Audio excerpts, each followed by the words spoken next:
It's 2 something in the morning. Your mind is spinning. You're replaying something you said 3 days ago.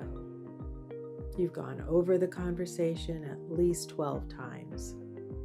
And somehow, you still feel bad about it. Why did I say such a dumb thing? Or why didn't I just stop talking? If this is you, then this is your crash course and gentle pep talk about overthinking.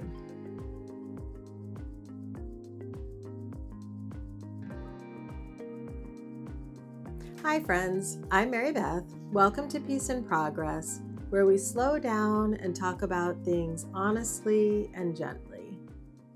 So what's happening at 2 whatever in the morning, or any time your mind is spinning, reliving something that happened that you wish you could change, or worrying about something that might happen in the future? Simply put, it's called overthinking, but you can also call it ruminating or fixating. You might be surprised to learn that it's actually a coping mechanism. It helps us feel more in control. It's our brain protecting us from emotional pain, perceived danger, even if that danger is just something we make up in our own minds, and uncertainty. It makes us think or believe that reliving or thinking about something over and over is a way to control it, but unfortunately, that's not really true. And what happens is we get stuck in this cycle of thinking about something, worrying about it, making a plan, thinking about it, worrying about it. It just can get out of control quickly if you don't really know how to stop it. Here's a quote by Mark Twain that I really like. He said, "I've had a lot of worries in my life, most of which never happened." So of course here he's talking about things that he's worried about might happen in the future, and then they never happen. And I know I struggle with this a lot. Or I used to struggle with it a lot more than I do, because I came up with a couple of things that actually works for me when my mind is spinning, and maybe they'll help you too. And the first one, and this happens especially when I'm trying to fall asleep. So that's why I'm saying at 2 in the morning, 3 in the morning, whenever I am fully awake and I'm just repeating something in my mind. Sometimes it is about something that I said or did in the past, usually that day or the day before, wishing that I could change what I said or what happened. But also, I would worry about things that could happen in the future. And one thing that I often worried about was my house catching on fire. That was something that I would worry about a lot, even though we have smoke detectors and I do things to make sure our house is as safe as it can be. It's something that I would think about a lot, to the point where I would get stuck in the thought. So what I started doing was pretty much talking to myself out loud when I would start into the cycle of repeating. I would say, no, we're not going down this path. We're not going to think that right now. We, meaning me and my brain. So I would talk to my own self and say, this isn't helping. We're not going to think this now. And then I would replace those thoughts with something positive. And this is something you might have to kind of think about ahead of time, because in the moment it might be harder to think. But I would think back on a great time that I had on vacation and really rethink that moment of, maybe it was at the beach. So you can hear the waves, hear the water, smell the salt air, feel the breeze, feel the hot sun. Think about what you were doing, what you were seeing and feeling and thinking in that moment, and let that replay in your mind. So it's a little bit of retraining your brain. And then the second thing that I really found useful, of course, is journaling. I talk about journaling all the time on my channel. And this is yet another time that journaling can really help you. So you can either just sit down and write out the worry, what you're worried about. A lot of times that takes away its power. When you see it on the paper, read it back to yourself. It helps you realize maybe that wasn't such a big thing to worry about. Or even if it is a big thing, like my house catching on fire, you might really be able to see that's not likely to happen. And if it does happen, I have a plan. So there's no need to think about it again and again and again. And another thing that you can write is, what story is my mind creating? So maybe when you start to write it down, you realize a lot of these things really aren't likely to happen. It's just something that's been built up in your own mind. So this could be something like the next day you have to make a speech in front of a lot of people. So of course you're going to be a little nervous, and that's normal.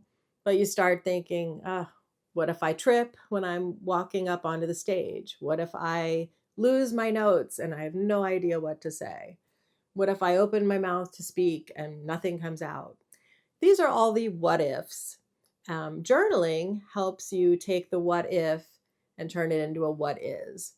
And what is more likely to happen, you'll take your time walking up the steps. You're not going to fall. Double check and make sure you have your notes before you leave, and you'll practice. Hopefully, you have practiced whatever it is that you need to do, your speech, so that you can tell yourself, I'm prepared, I'm ready to go. And anything that happens, I will deal with in the moment. There's no need to work that all out now. There are too many things that could happen. So think that you'll be able to deal with them when or if they happen.